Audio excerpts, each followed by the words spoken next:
If the words British history conjure up images of Elizabeth I, Shakespeare, Boudica, Mary Seacole, the Beatles and the Blitz, you're squinting at a small speck of the history of humanity on these isles. Even if you go back to the Roman invasion of Britain in 43 AD, or even further to the Iron Age or the Bronze Age, you're still only looking at 1% of humankind's story in this land. This is a 900,000-year-old story of ice ages, of glaciers, of hunter-gatherers, of hippos swimming in our rivers, of lions and hyenas and rhinos and woolly mammoths. Of a man discovered a century ago who was once thought to be the oldest Englishman who ever lived. We'll speak to the woman who drilled into his skull to extract his DNA, something she only had one shot at, and find out what her and her team discovered. And if your idea of Britain is of a constantly changing climate, well, you might actually be right about that one, but the weather's not the only thing that's changed frequently, because the story of the First Britons is the story of a species who would come and go many times before calling this land home.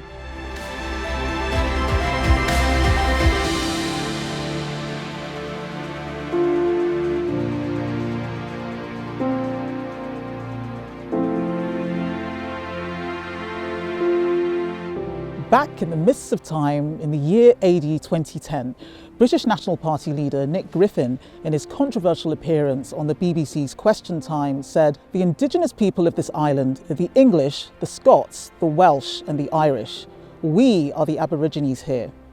Now, this begged the question, who really are the indigenous peoples of Britain?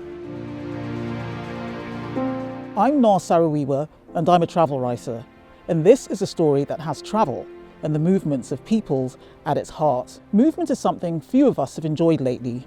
Thanks to the lockdown imposed under the COVID-19 pandemic, people haven't travelled much this year. I miss visiting new places. This is only the fourth time I've ventured outside Greater London in the last 12 months, and I've got very itchy feet. Staying in one place is unnatural, not just to me, but to humanity as a whole. Mobility and movement has been fundamental to us ever since we first left Africa thousands of years ago. Descendants of those Africans spread across the world, settling in places like Britain. Who were those early migrants to these shores? That's a question we've been trying to answer for decades, and it's a cave not far from where we are now in Cheddar Gorge in Somerset that plays a key part in the story of the First Britons.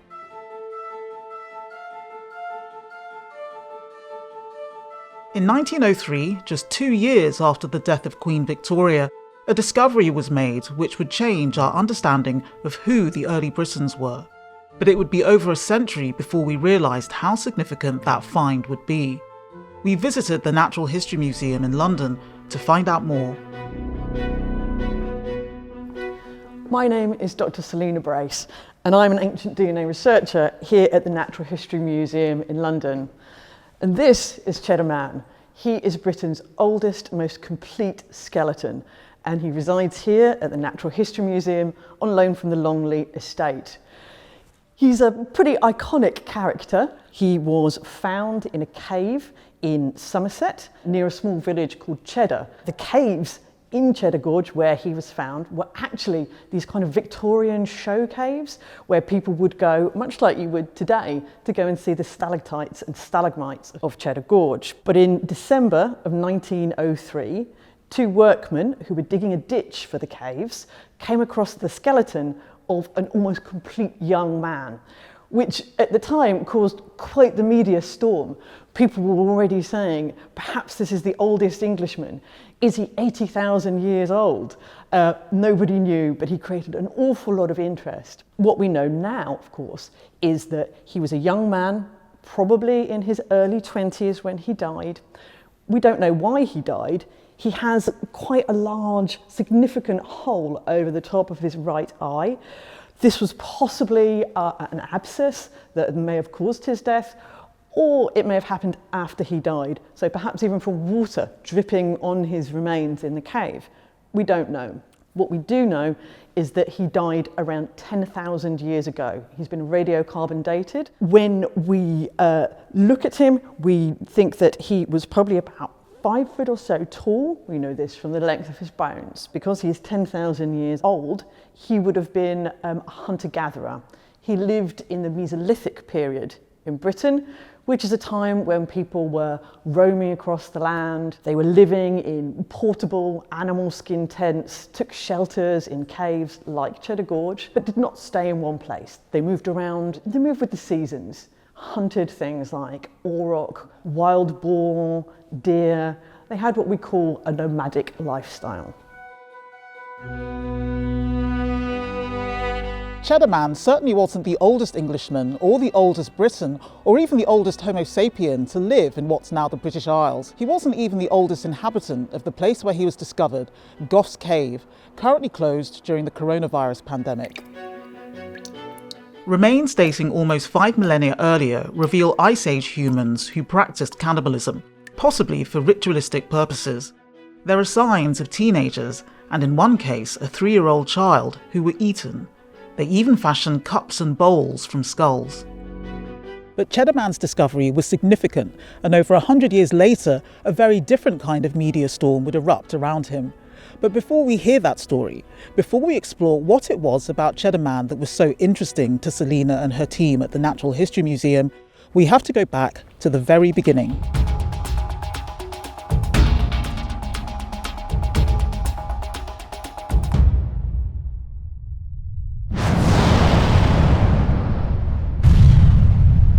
What is now Britain was forged between 620 million and 1 billion years ago.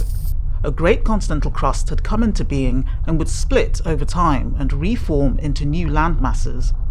All the scattered jigsaw pieces of what is now Britain were formed south of the equator, some parts even further away from Britain as Australia is today. Millions of years would pass before the various segments of Britain would drift across the equator and unite on their journey north.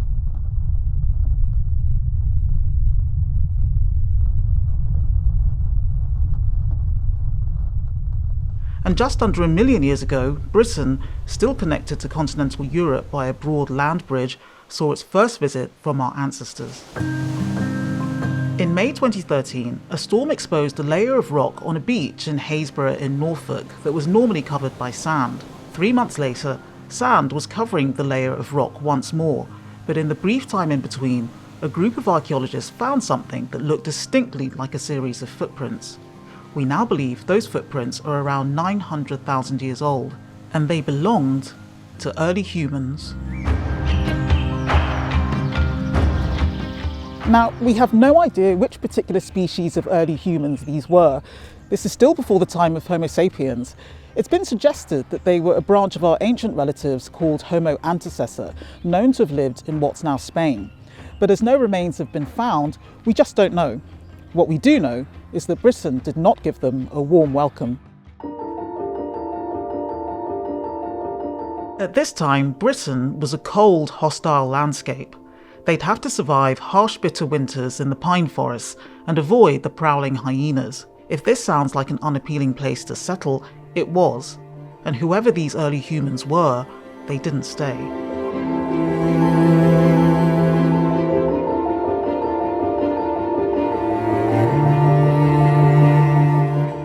Almost 500,000 years later, we find remains from another early human species, Homo heidelbergensis. A leg bone and 2 teeth were found in West Sussex. They were a tall, muscular people, but they certainly weren't more brawn than brain. They worked together, skillfully hunting and butchering animals such as deer, horses, and rhino. They used hand axes and stone tools with precision. But these people didn't hang around either. In fact, life in prehistoric Britain was about to get even more inhospitable.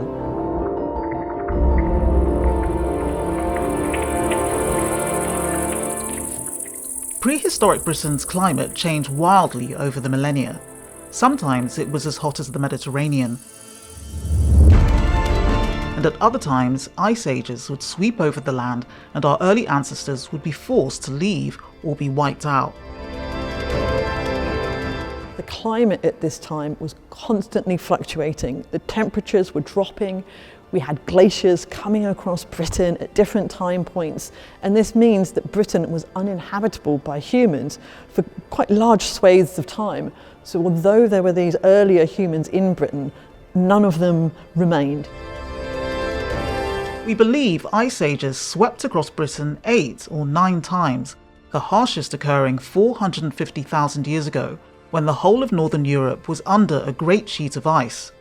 For thousands of years, no humans set foot on this land, but as the climate warmed, our human ancestors returned.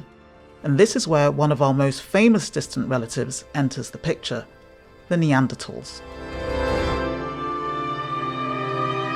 We often have this perception of the Neanderthals as a group of primitive humans who made grunting noises all the time. But they were actually very smart, and along with the Denisovans from Asia, they're our closest ancient human relatives. In fact, on average, their brains were larger than ours today. They were innovative tool makers, and we have evidence, based on bone damage on the remains we found, that they hunted large animals such as mammoths at close range. These were people who were strong, intelligent, skilled, and good at communicating with one another. As herds travelled across the land with the changing seasons, the Neanderthals followed. They entered and left Britain many times over a 350,000 year period as temperatures continued to fluctuate. But a big change was on its way. As gigantic frozen lakes thawed, many low-lying lands became flooded, and pretty soon Britain became an island.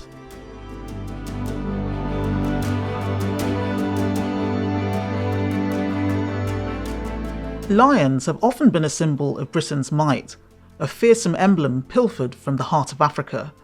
Though the irony is, when you walk past the 4 Landseer lions in Trafalgar Square, know this: lions once roamed through what is now London. When excavation work was going on in the 19th century, hippopotamus and elephant remains were discovered under Trafalgar Square. Wolves and wildcats prowled prehistoric London, and hippos swam in the Thames.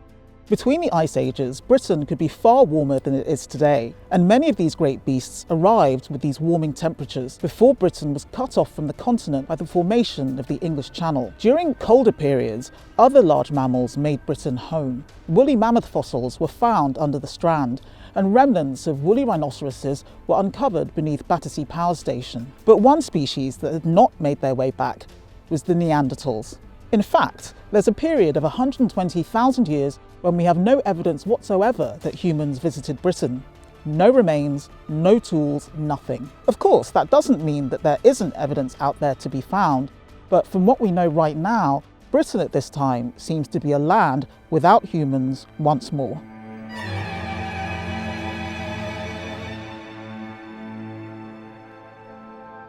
For a time, Britain was reconnected to the continent by a now submerged landmass to the east known as Doggerland. The Neanderthals did eventually return for a time, and not long after that, we finally see the arrival of our branch of humanity, Homo sapiens.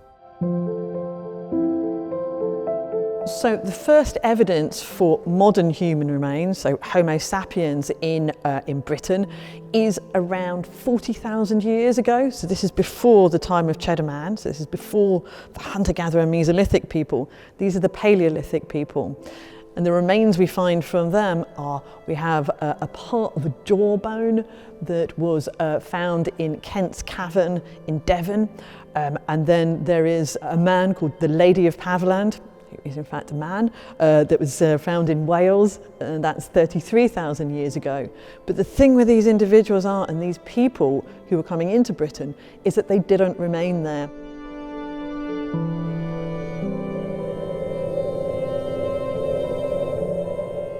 As the most recent glacial period swept across the land, humanity abandoned Britain. Our ancestors had come and gone many times, but as the climate warmed, humans returned. Though this is where something different occurs. For millennia, humans as hunter-gatherers have been the norm, travelling the land in search of food, never stopping long, never settling. And this is where Cheddar Man comes into our story.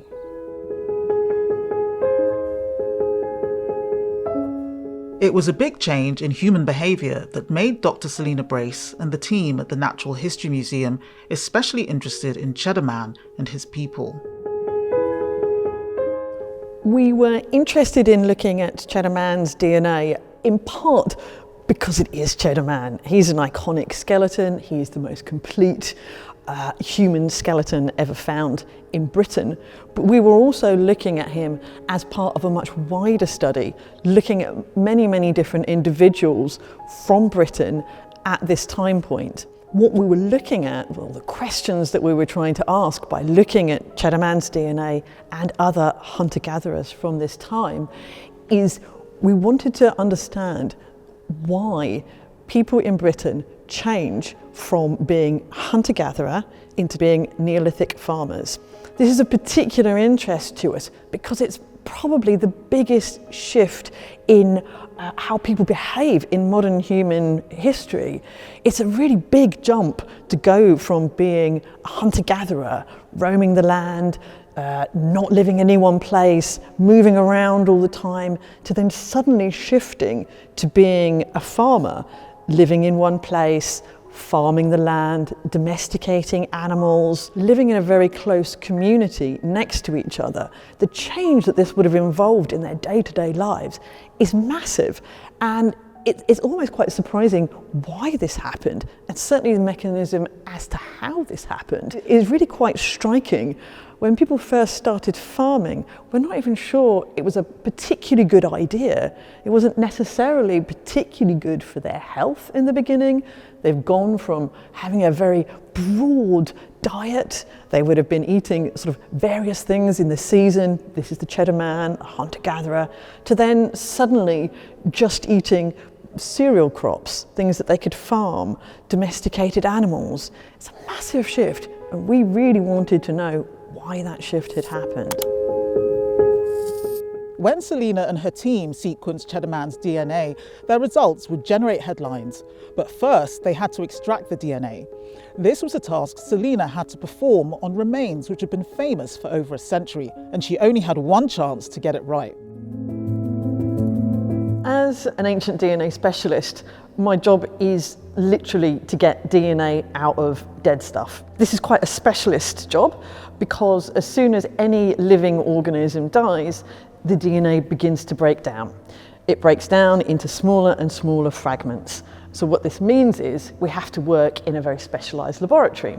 So here at the NHM, we have an ancient DNA laboratory, and when we go in there, we have to wear like full body suits, we wear masks, gloves, boots, and this is all to protect this degraded human DNA from our DNA, so my DNA.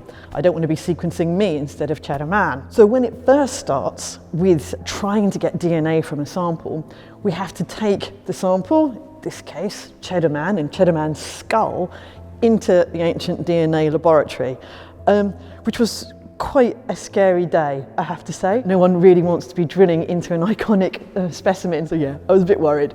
But we got him in there, we lay him very carefully into a cabinet, and then my first job is to actually remove a small amount of bone powder. I took a drill, which is a bit like a dentist's drill, and we drill very, very slowly, very carefully. We don't want to generate any heat, and I was actually drilling into his inner ear bone. So this is a bone called the petrous bone, which is the densest bone in the human body, and so it's dense, so it protects that very fragile DNA within it. So I take my dentist drill and very, very carefully drill a very small hole, about 3 millimeters in diameter, into Cheddar Man's petrous. This removes the bone powder, about 20 milligrams.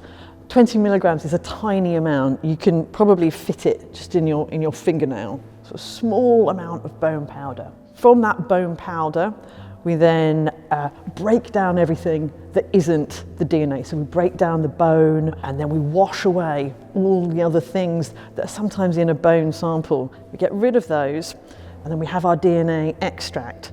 And from there, we do a load more chemical reactions to prepare that DNA for sequencing. And then we put it on a DNA sequencer, and out comes the A's, C's, G's and T's that make up the different fragments of Cheddar Man's DNA. So Cheddar Man, as a hunter-gatherer, gave us one of several signals of hunter-gatherer genetic data.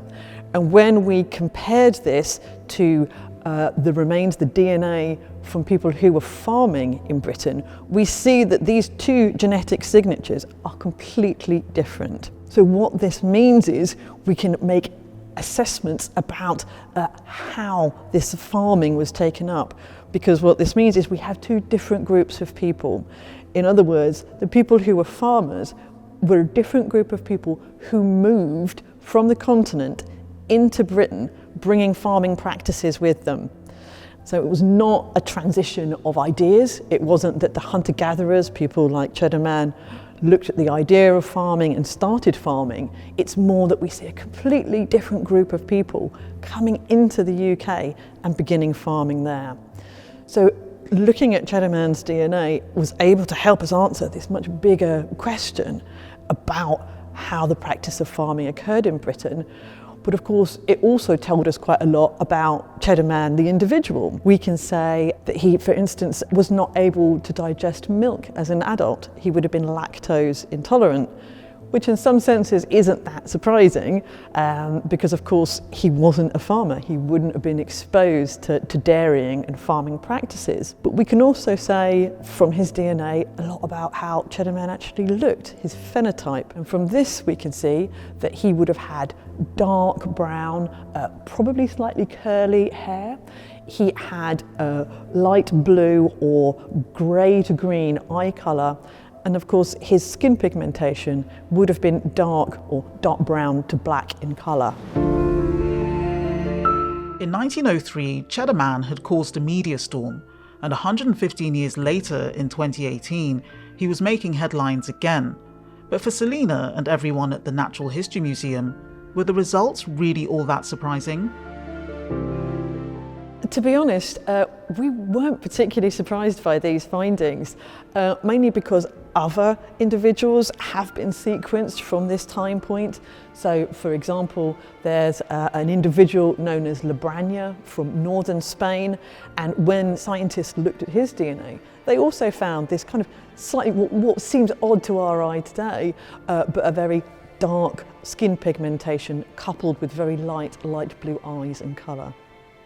It seems highly likely from the evidence that we've seen from the genetic data from Cheddar Man and other hunter-gatherers across Europe that during this time point, the Mesolithic, so around 10,000 years ago, most of the people in Europe, so in Britain, Germany, Spain, they would have had this combination of a darker skin pigmentation and probably this combination with the lighter eye colour as well. We do see some individuals from higher, more northerly latitudes at this time, from say Scandinavia, who have a lighter skin pigmentation. This is possibly due to an association with UV light. So when you are living nearer to the equator, you need a darker skin pigmentation to actually protect from the damaging rays of the sun. As you go into a more northerly latitude, protection from the sun becomes less important. And instead, what seems to be more important is your ability to create vitamin D. The same melanin that protects your skin from UV light also stops you from producing vitamin D, which is something that we all need. And so we tend to think that as time has gone on, there has been a selection, a genetic selection or an evolutionary selection for a lighter skin pigmentation in a more northerly latitude. My family migrated to Britain from Nigeria in the late 1970s when I was a baby. Since then, I've visited more than 60 countries around the world as a traveller and writer. I'm an example of migration that's permanent as well as temporary. During my travels, I've been fascinated by diasporas of all kinds, African, European and Asian cultures transplanted from one part of the world to the next. In terms of ethnic composition, the planet today is very different from a few centuries ago. If a geographer living in the 16th century could see the future, they'd be shocked to find the Caribbean full of Africans rather than native Arawaks or Carib tribes. They'd be surprised to find Australian Aborigines largely displaced by English and Irish people. And they'd wonder why on earth Indians make up a third of the population of Fiji in the Pacific. Such changes would be unsettling to some people and pleasing to others. History tells us that the future will be full of surprises, yet our roots sometimes contain even bigger surprises. So back to the question of Cheddar Man. Who was he, and how's he connected to us? modern Britons are in some senses related to Cheddar Man because we're all humans. We're all from the same species. But would modern humans today, people in Britain today, be directly descended from Cheddar Man? It's fairly unlikely, to be honest, because, as we've said, we know that there are these population movements, there are changes in population structure in Britain from this time point. So we already know that people came across from the continent, so farmers migrated into Britain and we see a genetic replacement then. We've also seen a genetic replacement of people moving into Britain later in time, so during the Bronze Age, the Boudica period, and it's quite likely, to be honest, that that kind of replacement happened again after that. So many different types of people have moved into Britain, so in that sense, we're unlikely to be related to him. Although what's interesting to know is, or I think it's interesting, is that people, humans in general, were actually quite inbred in some senses. It really doesn't take very much time that you have to go backwards to find what we call your most recent common ancestor. So somebody who's actually related to everybody who's alive today. In fact, mathematicians have worked it out, and it's in the region to like 7,000 to 4,000 years ago. So basically, if you were alive then, you are then related to either everybody who's alive on the planet today or nobody at all. I think that's really interesting. The answer to the question, who are the indigenous people of Britain, can be frustrating, intriguing, fascinating, or irrelevant, depending on your point of view. The first people to set foot on what are now the British Isles didn't stay.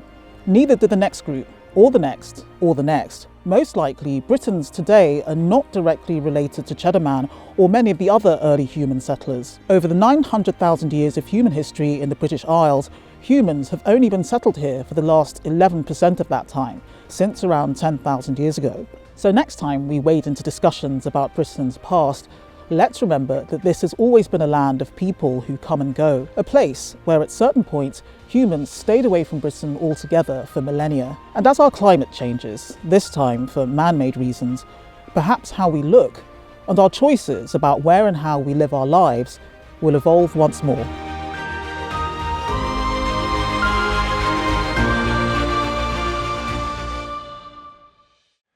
Thanks for watching this video on the History Hit YouTube channel. You can subscribe right here to make sure you don't miss any of our great films that are coming out.